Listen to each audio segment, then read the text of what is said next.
देखिए जी, लगभग अब हमें 2 साल हो गए यहाँ पर मेडिकल कॉलेज शुरू हुए, और जिसमें से 1.5 साल से हमारा ज़ोर शोरों पे काम चल रहा है। फैकल्टी हमारे पास आई हुई है, बहुत सारी मशीनरी अभी तक हमने लाई है।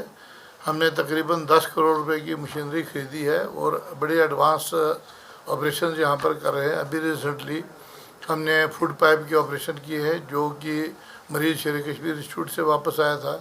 अभी परसों हमारी टीम ने कुछ और डिफ़िकल्ट केसेस जो थे, जो नॉर्मली जम्मू या चंडीगढ़ में होते हैं, वो हमने डोडा में किए। एक लड़की का हमने आर्टिफिशियल ग्राफ्ट द्वारा उनकी रगें नहीं बनाई हैं, और वो भी सेहतियाब होकर ठीक गई है। अभी हमने नई मशीनें लगाई हैं, खासकर बायोकेमिस्ट्री टेस्ट करने की। यहाँ पर सबसे बड़ी प्रॉब्लम थी, आपको मालूम है कि लोग बाज़ार जाते थे। मैं आप लोगों से रिक्वेस्ट करूँगा, बाज़ार जाने की कोई ज़रूरत नहीं है।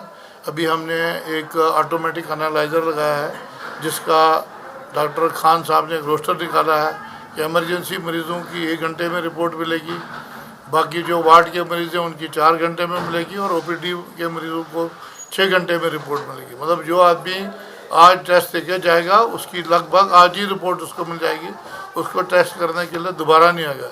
और काफ़ी एडवांस टेस्ट हो रहे हैं, हेमाटोलॉजी के भी और बायोकेमिस्ट्री के भी। इसके अलावा हमें वर्ल्ड बैंक से थ्रू गवर्नमेंट ऑफ इंडिया बहुत सारा सामान आया है। कल भी तकरीबन कोई 1.5 करोड़ रुपए का सामान आया है। ऑपरेशन थिएटर का सामान आया है, सियाम्स आई है, एनालाइजर्स आए हैं, जो भी हमें पेशेंट के। अब हमने क्या करना है कि हमारा इन मशीनों से हमारी इमरजेंसी सर्विसेज इम्प्रूव हो जाएंगी। जहाँ पर हम एक मशीन से करते हैं, हमारे पास 2-3 मशीनें होंगी काम करने के लिए, और हम ज़्यादा से ज़्यादा लोगों के टेस्ट करेंगे और जल्द से जल्दी कर सकेंगे। बाकी रहा ऑपरेशंस का, हमने तकरीबन यहाँ से 0 रेफरल है।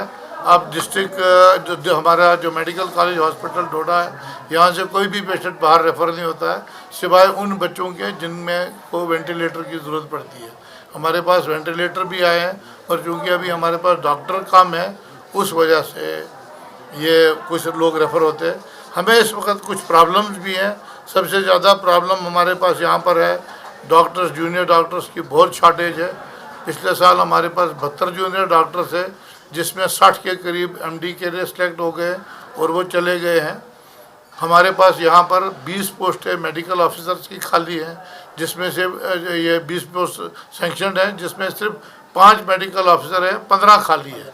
हमारे पास चीफ कैजुअल्टी मेडिकल ऑफिसर्स की 12 पोस्टें सेंक्शनड हैं, और उसमें से एक ही डॉक्टर। अब अंदाज़ा कीजिए कितना लोड है।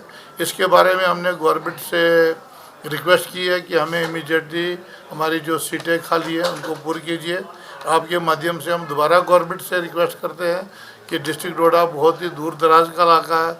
ये कठुआ उधमपुर की तरह नहीं है कि मरीज़ को उसी वक्त गाड़ी में बिठा के आधे घंटे में जम्मू पहुंचेगा। हम कोशिश करते हैं कि हम सारे मरीज़ों का इलाज यहीं पर करें, और हमारे पास अगर डॉक्टर्स की शॉर्टेज नहीं होगी तो कोई भी मरीज़ हम बाहर नहीं जाने देंगे, क्योंकि हमारे पास काफ़ी ट्रेंड फैकल्टी है।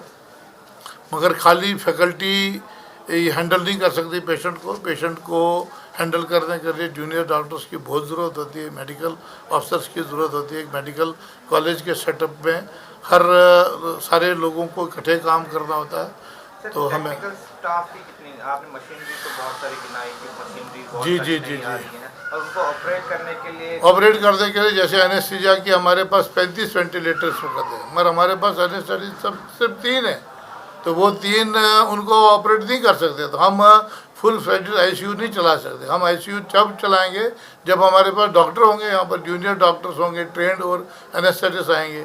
अभी कुछ लोगों ने हेल्थ डिपार्टमेंट से फॉर्म भरे हैं। हमने आज फाइनेंशियल कमिश्नर साहब को फाइल भेज दी कि इनको परमिशन दीजिए, वो लोकल हैं, वो आके यहाँ काम करेंगे। सर, ये जो इमरजेंसी ये ओपीडी है आप जी शिफ्ट की है जी, तो वहाँ पे भी बहुत सारे क्राइसिस हैं, लोग जो आ रहे हैं वहाँ एक्चुअली ये अभी ज़्यादा क्राइसिस उठा जब हमने उसको कम्युनिटी सेंटर से उधर गर्ल्स भेज गए, मगर अब वहाँ पर हमने सारा क्राइसिस सेट कर दिया वहाँ पर, क्योंकि उन दिनों मौसम बहुत ठंडा था, हमने वहाँ पर हीटर्स वगैरह सब कुछ लगा दिए और सारा सामान हमने शिफ्ट कर दिया। हमारी कोशिश यही रहेगी, क्योंकि अब कोविड की एडमिशन्स हमारी बहुत कम हो रही है। 4 या 5 के केसेस हर वक्त यहाँ पर, उससे ज़्यादा यहाँ पर नहीं होते हैं।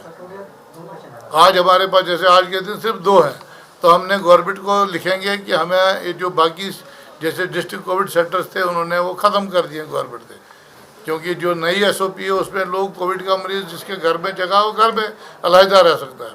तो हम ऐसा करेंगे, अब गवर्नमेंट को मैं आज ही चिट्ठी लिख रहा हूँ इसके बारे में कि हमें जो dedicated Covid health care centre बनाया हमने OPD में, तो हमें इसको शिफ्ट कर दें की परमिशन दे दे। हम इसको एक खाली वार्ड पे शिफ्ट कर देंगे, 2-3 मरीज़ होंगे या 10 भी हो सकते हैं, वहाँ रखा करेंगे और हम अपनी OPD एक्टिविटीज़ पूरी कर देंगे।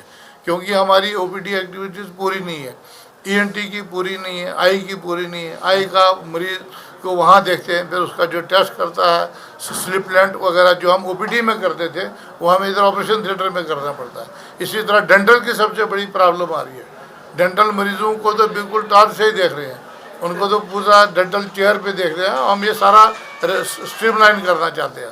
सर ऐसा तो नहीं है कि कोविड के टेस्ट कम हो गए इसलिए? कोविड के टेस्ट नहीं है, कोविड के टेस्ट तकरीबन बराबर ही है। कितने हो रहे मैडम टेस्ट आपके? रैपिड तो कम हो गए, बट RT-PCR तो हमारे 200 पर डे हो गए। हमारे RT-PCR 200 के करीब उधर ही पहले भी होते थे, वो हम सब इधर ही करते हैं। हमारी 2 शिफ्टों में RT-PCR निकलते हैं। सर बहुत सारे डॉक्टर्स की कंप्लेंट आती है कि वो यहाँ पे गवर्नमेंट हॉस्पिटल में कम देखते हैं और मरीज को, पेशेंट को है जो प्राइवेट बुलाते हैं। और हमने भी देखा ऐसा कि देखिए एट ए टाइम सारे डॉक्टर नहीं थे। प्राइवेट में बहुत सारा रश रहता है। अगर आप कभी भी शाम को या सुबह चक्कर मारेंगे इन जगहों पे ना, तो आपको बहुत सारी भीड़ दिखेगी। वहाँ पे हम कोविड का अब देखिए कुछ लोगों को देखिए हॉस्पिटल में, अब आप सोचेंगे कि 50 लोगों को एक टाइम देखा जाएगा, ऐसा नहीं हो सकता है। पेशेंट आएगा, बारी से देखेंगे, देखने का टाइम है 8 बजे 10 बजे से लेकर 2 बजे तक, उस दौरान में और पहले टेस्ट होगा। इस वजह से थोड़ा टाइम लग रहा है। अब बाहर अगर कोई ऐसा करता है कि बिना टेस्ट कराए मरीज को देखता है, वो अपने आप को भी खतरे में डालता है, मरीज को भी डालता है और जो दूसरे लोग होते हैं उनको भी खतरे में डालता है। सर क्या आपकी तरफ से उन लोगों के लिए कोई एक्शंस नहीं होता है? क्या गाइडलाइन कोई नहीं होती है? देखिए जी, ये जो कोविड की गाइडलाइन जो है, हम सिर्फ अपने हॉस्पिटल, हमारी जो ज्यूरिडिक्शन जो है विद इन हॉस्पिटल है, तो बाकी डिस्ट्रिक्ट मजिस्ट्रेट को बताया हुआ है, इन डॉक्टर्स को भी बताया। अब उस पर क्या कर सकते हैं? वो कहते हैं हमें मजबूर करते हैं पेशेंट। तो ऐसा मुझे नहीं लगता है, डॉक्टर को किसी की मजबूरी पे नहीं जाना चाहिए। डॉक्टर तो कहते हैं कि पेशेंट मजबूर करते हैं, पेशेंट कहते हैं कि डॉक्टर मजबूर करता है। ये तो ये सिलसिला ये चलता रहेगा कि मेरी तरफ से हम ये कर सकते हैं कि हम उनको एक डायरेक्शन इशू कर सकते हैं रिटर्न। हम आज ही कर देंगे कि कोई भी जो पेशेंट को देखे, चाहे प्राइवेट में देखे, OPD में देखे, वो टेस्ट किए करे बगैर ना देखे। क्योंकि इस वक्त हमारे पास मार्केट में सबसे ज़्यादा लोग ऐसे हैं एसिम्प्टोमेटिक है और सबसे डेंजरस भी वही होते हैं। सर आप एक्शन क्या करेंगे अगर उनको वो पाएंगे तो? एक्शन क्या करेंगे? देखिए एक्शन में हॉस्पिटल के अंदर एक्शन ले सकता हूँ। नोटिफिकेशन सबने निकाल दी, लेकिन उसको फॉलो नहीं करने वालों को आप क्या करेंगे? हम उनके खिलाफ एक्शन रिकमेंड करेंगे और क्या कर सकते हैं। और सर मेरा ये क्वेश्चन है कि मेंटेनेंस की अगर बात करें हम, क्योंकि अभी आपने चीज़ों को लेकर कहा कि नई नई चीज़ें आ रही हैं, तो हमारे पास पुरानी है, गवर्नमेंट ने दी चीज़ें हुई, उसकी मेंटेनेंस नहीं हो पा रही। जैसे कि अगर हम बाहर देखें कचरा पड़ा रहता है, हमारे जो आए दिन हमारी न्यूज़ आती रहती है कि हॉस्पिटल्स के अंदर बाथरूम साफ़ नहीं होते। तो जैसे हमारी लिफ्ट भी है, लिफ्ट भी नहीं चल रही है। देखिए इसमें सबसे बड़ा मसला हमें आ रहा था, क्योंकि मेजॉरिटी जो यहाँ पर हमारे मुलाजम हैं, खासकर सैनिटेशन में, ये आउटसोर्स है और इनको गवर्नमेंट ने हमें पिछले 8-9 महीने से उनके लिए कोई पैसा नहीं दिया है। तो वो भी बेचारे बेदिली से कभी आते हैं कभी नहीं आते हैं। मगर आज हमने डिसाइड किया है, इसकी अभी मैं मीटिंग कर रहा हूँ जाके, कि जो लोग नहीं आते हैं उनको डिस्चार्ज करके नए लोगों को लगा देंगे। यही एक तरीका हो सकता है। अब ऐसा तो नहीं ना हो सकता अगर किसी को तनख्वाह नहीं मिले, वो तो खुद कंसर्ट दे के आया इधर ज्वाइन कर देगा। उसने कहा कि मैं वेट करूंगा जब मेरे को तनख्वाह देंगे। अगर कोई तनख्वाह, नई क्लासेस शुरू हो रही हैं उसके बारे में थोड़ा सा हमें बताएं। नई क्लासेस जो है लाइव क्लासेस हम फर्स्ट से शुरू कर रहे हैं और हमारे पास 100 बच्चे हैं और एक हाल में नॉर्मली हमें 120 बच्चों का हाल रखा है। और चूँकि कोविड की वजह से, सोशल डिस्टेंसिंग की वजह से हम दोनों क्लासों को जोड़ के, जो हमारे पास 2 हाल है, तो उनमें बिठा के हम उनकी क्लासेस शुरू कर देंगे। और वैसे भी जो नई पढ़ाई है ये ग्रुप डिस्कशन में होनी है। एट ए टाइम 100 बच्चों की क्लासें होंगी नहीं, 30-25 के 35 का ग्रुप बनेगा जिसमें ग्रुप डिस्कशन होनी है।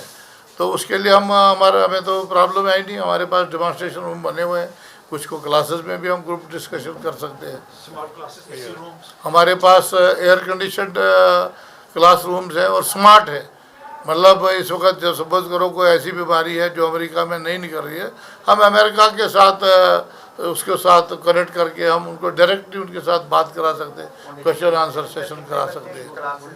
कितने बच्चों की एडमिशन हुई है? अभी हमारे पूरे के 100 बच्चों की एडमिशन हुई है। कहाँ से है? ये इसमें मेजॉरिटी जो है 60% जो है वैली के, बाकी जम्मू डिवीज़न के।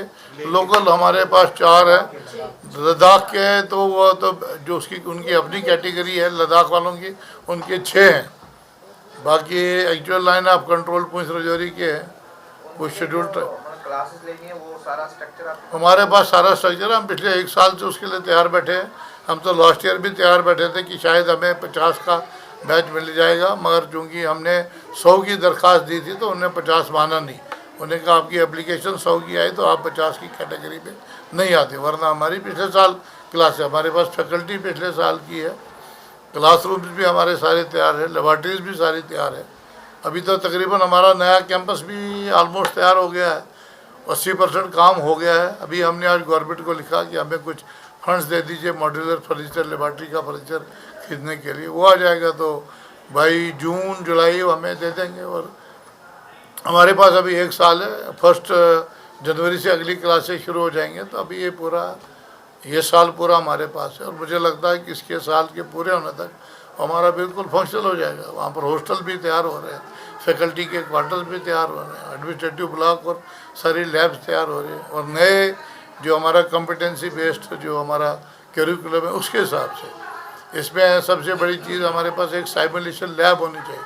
अब लोगों को बहुत कम एक्सपोजर देते हैं मरीज़ों के ऊपर डायरेक्ट, उनको डमीज़ आती है। हमने कोई 2 करोड़ की डमीज़ खरीदी है जिनके ऊपर उनको दिखाया जाएगा। और वो डमी जस्ट लाइक इंसान की, अगर उस पर हम पेशाब की नाली डालेंगे तो उसको पेशाब आएगा उधर से, अगर उसकी हम रग में खून निकालेंगे तो अंदर से खून निकलेगा। हालांकि वो सिंथेटिक है मगर फंक्शन सारे उसको हम जनरेट कर सकते हैं। हार्ट अटैक आएगा फिर हम उसकी दवाई देंगे, उससे उसका हार्ट अटैक रिवर्स कर सकते हैं। ये सारी साइमुलेशन लैब है, वो भी हम तैयार कर रहे हैं। सामान हमारा आ गया।